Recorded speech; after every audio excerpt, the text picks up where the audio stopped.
Hello, നമസ്കാരം. ഇവിടെ എല്ലാവരും സേഫാണെന്ന് കരുതുന്നു. നമ്മുടെ നാട്ടിൽ അങ്ങനെ വലിയ മഴയൊന്നുമില്ല. മഴയുണ്ട്, പക്ഷെ അങ്ങനെ ഒരു മഴ ബാധിച്ചിട്ടില്ല. നമ്മുടെ നാട് ഒരു സേഫായ നാടെന്ന് ഞാൻ കരുതുന്നില്ല. പക്ഷേ ഇന്നേ വരെ നമ്മൾ കണ്ണൂർ കുറച്ചുള്ളിലോട്ടുള്ള പ്രദേശമാണ്. പക്ഷേ ഇന്നേ വരെ അങ്ങനെയൊന്നും പറ്റിയിട്ടില്ല. പക്ഷെ നമ്മളെ ചങ്ങായിമാർന്ന് നമ്മളെ വർഷാപ്പുമായിട്ട് ബന്ധപ്പെട്ട ആൾക്കാർക്കെല്ലാം വെള്ളം കയറി. എല്ലാവരും സേഫാണ്. വെള്ളം ഇറങ്ങിയിട്ടുണ്ട് ഇപ്പോൾ. അപ്പോൾ ഈ മലയോര മേഖലകളിൽ ഈ ഉരുൾ പൊട്ടിയ സമയത്ത് അല്പം വെള്ളം വന്ന് വീട്ടിലേക്കുള്ള വെള്ളം കയറി നമ്മൾ ഒന്നിച്ച് പണിയെടുക്കുന്ന ഒരുത്തന് കുറച്ച് ബുദ്ധിമുട്ടൊക്കെ ഉണ്ടായിട്ടുണ്ട്. അപ്പോൾ ഇതെന്താന്ന് കേരളത്തിൽ പണ്ട് എൻ്റെ ചെറുപ്പത്തിൽ അമ്മമ്മ പറയൂ, പിന്നെ കർക്കിടക മാസത്തിൽ 7-ാം നാളും, നിങ്ങൾക്ക് അറിയാമെന്നറിയില്ല, 7-ാം നാളും കോള്, 16-ാം നാളും കോള്, അത് ഇന്നലെ 16-ാം നാളും കോള്, 26 അങ്ങനെ ഓരോ മാസം ഒരു കോളാണ്. പിന്നെ ഈ നമ്മുടെ കർക്കിടക വാവിൻ്റെ ആ സമയത്ത് ഒരു ശക്തമായ മഴ എന്നെല്ലാം പറഞ്ഞാൽ അതിശക്തമായ മഴ പെയ്യലുണ്ട്. ആ സമയത്തൊന്നും നമുക്കിങ്ങനെ വെള്ളം കയറലോ പിടിക്കലോ, നമ്മൾ കുളിക്കാൻ പോക്കുണ്ട്. ഈ സമയത്ത് നമ്മൾ തോട്ടിലിറങ്ങും, നല്ല ഒലിപ്പിലിങ്ങനെ കിടക്കും. അപ്പോൾ തോട്ടിലിങ്ങനെ ഇങ്ങനെ ഒലിച്ചു പോകും. നമ്മൾ ചെറിയ ചെറിയ കുളങ്ങളുണ്ടാവും, അവിടെ കുളിക്കും, നമ്മൾ മീനിനെ പിടിക്കും. അല്ലേ, നിങ്ങൾക്കെല്ലാം ഓർമ്മയില്ലേ? വളരെ അപൂർവമായിട്ട് വെള്ളം കയറും. വളരെ വളരെ വളരെ വളരെ അപൂർവമായിട്ട് വെള്ളം കയറുമ്പോൾ അങ്ങനെ അത് നമുക്കൊരു ഭീകരതയായൊന്നും നമുക്കൊരിക്കലും തോന്നാറില്ല. അതതിൻ്റെ പ്രത്യേകത. പിന്നെ നമ്മൾ ആ കാണുന്നത് ഈ ആന്ധ്രയിൽ നിന്നും ഈ തമിഴ്നാട്ടിൽ നിന്നെല്ലാം ആൾക്കാർ വെള്ളപ്പൊക്കം എന്ന് പറഞ്ഞാൽ നമ്മുടെ നാട്ടിലേക്ക് വരും. വെള്ളപ്പൊക്കം എന്ന് പറഞ്ഞാൽ നമ്മുടെ നാട്ടിലേക്ക് വന്ന് അത് അവർക്ക് നമ്മളെ വീട്ടിൽ എന്തെങ്കിലും തരാം. നമ്മളെ പഴയ ഡ്രസ്സ് കൊടുക്കും. നമ്മളെന്തെങ്കിലും പൈസ കയ്യിലെണ്ണം കൊടുക്കും. ചിലവരെ നമ്മൾ ആട്ടി വിടും.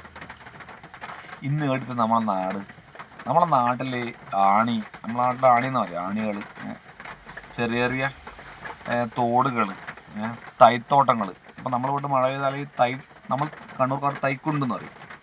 അത് തുറന്നു നോക്കും ഈ സമയത്ത്. അതിലിങ്ങനെ വെള്ളം കെട്ടി നമ്മളൊരു ഇടയിലേക്ക് വെള്ളം പോകണ്ടെങ്കിൽ തന്നെ ഒരുപാട് സമയമെടുക്കും. പുഴകളിൽ നല്ല ആഴങ്ങളുണ്ട്, കുഴിയെല്ലാം കോരി ആഴങ്ങളുണ്ട്. അങ്ങനെ ആ സമയത്ത് അങ്ങനെ ചെയ്യുന്നു. പക്ഷെ ഇത് കാലം മാറി ഓരോ കൊല്ലം ആഗസ്റ്റ് മാസമാകുമ്പോൾ വെള്ളം കയറുന്നു. ഇത് ഇപ്പോൾ ഇവിടെ മാറി വരുന്ന ഏത് ഗവൺമെൻറ് ആയാലും അവർക്കെല്ലാം സംഭവം അറിയാം. നമ്മളെന്താ വേണ്ടത്? നമ്മളെ വീട്ടിൽ ഒരു കല്യാണമോ അല്ല എന്തെങ്കിലും, നമ്മളിപ്പോൾ അത്യാവശ്യം നല്ല ബൂഫറെല്ലാം വെച്ച് നല്ല പാട്ട് വെച്ചിരുന്ന സമയമാണ്. തൊട്ടപ്പുറത്തെ വീട്ടിൽ ആരെങ്കിലും മരിച്ചില്ലെങ്കിൽ നമുക്ക് പാട്ട് വെക്കുന്നതിലും ഡാൻസ് കളിക്കാൻ യാതൊരു കുഴപ്പമില്ല. അതിനുള്ള സ്വാതന്ത്ര്യം നമുക്കുണ്ട്. ആരോ മരിച്ച്, പക്ഷെ നമ്മളൊരു മാനുഷിക പരിഗണന അനുസരിച്ച് നമ്മളവിടെ പോയി അവരെ മരണാനന്തര ചടങ്ങുകളെല്ലാം പങ്കെടുത്ത് നമ്മൾ ഈ പരിപാടികളെല്ലാം നമുക്ക് എന്തുണ്ടെങ്കിൽ നമ്മൾ മാറ്റി പോയി. അപ്പോൾ ഈ ഡിസാസ്റ്റർ മാനേജറാണ് നമ്മുടെ മുഖ്യമന്ത്രി. ആ വീഡിയോ സെക്ഷനിൽ പിണറായി വിജയൻ ആരായിക്കോട്ടെ, അയാൾ ഈ ഹെലികോപ്റ്ററിൽ അയാളിപ്പം വന്നു ന്യായീകരണം പറയുന്നുണ്ട്. ഈ ഹെലികോപ്റ്ററിൽ എത്രയോ മാസത്തെ വാടകയിൽ അടിച്ചാന്ന് വെറുതെ തുരുമ്പിച്ചേക്കണ്ടേ, അപ്പോൾ 25 കിലോമീറ്റർ പോയാൽ ഫ്രീ ആണ്, അങ്ങനെ ഇങ്ങനെ ഒന്നാങ്കട്ട, അതൊന്നും നമ്മൾ ചിന്തിക്കണ്ട. പക്ഷേങ്കിൽ വെള്ളത്തിൽ മുങ്ങിച്ചാകുന്നു അല്ലെങ്കിൽ ഇങ്ങനെ കഷ്ടപ്പെടുന്ന ഒരാളിങ്ങനെ നോക്കുമ്പോൾ എന്താ കാണുന്നത്? മുഖ്യമന്ത്രി അല്ല വള്ളിയിലിട്ട് ഹെലികോപ്റ്ററിൽ ഇങ്ങനെ പറക്കുന്ന വാർത്തകൾ കാണുമ്പോൾ ചിലപ്പോൾ ഫേക്കായ വാർത്തകൾ നല്ല എല്ലാം ഉണ്ട്. അതിപ്പോൾ കഴിഞ്ഞ മുഖ്യമന്ത്രിക്കെതിരെയുള്ള എന്തെല്ലാം വാർത്തകളുണ്ടായിരിക്കും നമ്മൾ കണ്ടല്ലേ. പക്ഷെ എന്നിരുന്നാൽ നമ്മളായ കൊറോണ സമയത്തായാലും നമ്മൾ ഈ പ്രളയ സമയത്തായാലും നമുക്ക് ആ ഒരു ആശ്വാസമാണ്. ഈ ആശ്വാസം ഭയങ്കര സംഭവമാണ്. നമുക്കിങ്ങനെ ഒരാളുണ്ട് എന്നുള്ളൊരു ആശ്വാസമാണ്. എന്തുകൊണ്ട് തോറ്റ് അതെല്ലാം പൊളിറ്റിക്സ് ഞാൻ പറയുന്നില്ല. അപ്പോൾ മുഖ്യമന്ത്രി ഇങ്ങനെ നല്ല ബിരിയാണി, അത് പ്രശ്നമല്ല. നമുക്കിപ്പോൾ ഉച്ചക്ക് മുഖ്യമന്ത്രി പോകുന്ന സമയത്ത് മുഖ്യമന്ത്രി പറഞ്ഞ പോലെ ആരോ ക്ഷണിച്ച് ആ സമയത്ത് ഞാൻ ഒരു ഭക്ഷണം കഴിച്ച് അത്രയും അവിടെ സംഭവിച്ചില്ല. അത് മുഖ്യമന്ത്രി നോക്കെ, അതൊക്കെ ശരിയാണ്. പക്ഷേ ഈ ഒരു സമയത്ത് ഇങ്ങനെ നമ്മൾ ആൾക്കാരിങ്ങനെ കാണുമ്പോൾ നിങ്ങൾക്ക് അറിവുണ്ടാവില്ല. നിങ്ങളെ വീട്ടിൽ എന്തെങ്കിലും കാര്യമായ എന്തെങ്കിലും ദുരന്തം സംഭവിച്ചിട്ട് അപ്പുറത്തെ വീട്ടിൽ നല്ല പാട്ടെല്ലാം വെച്ച് അവരിങ്ങനെ ഗുമ്മാൻ കൊത്താകുമ്പോൾ നമ്മൾക്കൊരു സംഭവം നമുക്ക് ചെറുതായിട്ടൊരു ഇല്ലേ ഉണ്ടാവില്ലേ? അത്രയേ ഉള്ളൂ. അതിനുള്ള മനുഷ്യത്വം എന്ന് പറയുക.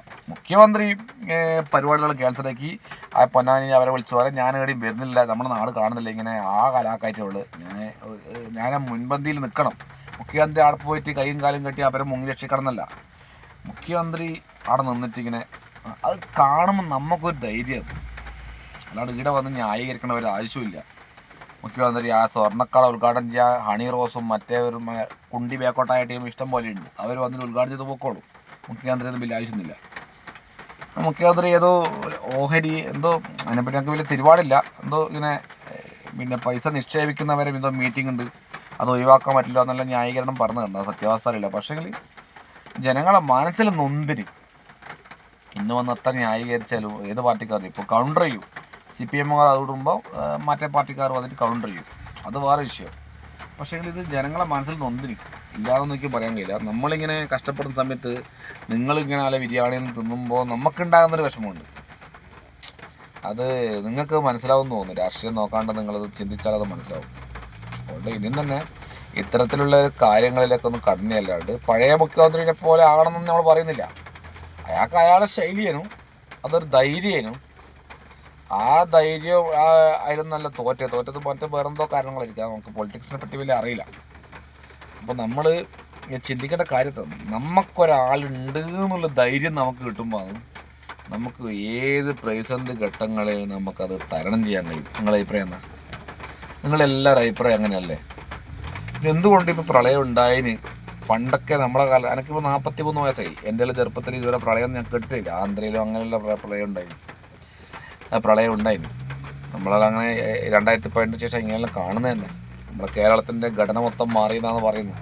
ക്വാറികൾ അധികം വന്ന് വലിയ മാഫിയകളെല്ലാം വന്ന് പൂഴി ഇല്ലെടുക്കുന്നില്ല. പക്ഷെ പൂഴി എടുത്താൽ അഴിമതി കാണും. അവർ അഴിമതി കാണിച്ചാലും പ്രശ്നമില്ലായിരുന്നു. പൂഴി കുറച്ച് നമ്മളും എൻ്റെ ചിന്താഗതി അങ്ങനെയാണ്. കുറച്ച് പുഴകളിലൊക്കെ ആഴം വരുമ്പോൾ പരമാവധി വെള്ളം അതിലേക്ക് പോകില്ലേ, തോടുകളിലും വൃത്തിയാക്കുമ്പോൾ അങ്ങനെ ആകൂലേന്ന് അല്ലേ? സത്യം അങ്ങനെയല്ലേ? ഇത് 2 മഴ പെയ്യുമ്പോൾ എത്ര വെള്ളം അല്ലേ? അപ്പോൾ ദുരന്ത മുഖത്ത് മുഖ്യമന്ത്രി കൈയും കാലും കെട്ടി കൈയും കാലൊക്കെ ഉണർന്ന് പ്രവർത്തിച്ചിട്ട് അവിടെ മുങ്ങി രക്ഷിക്കണം എന്നല്ല പറയുന്നത്.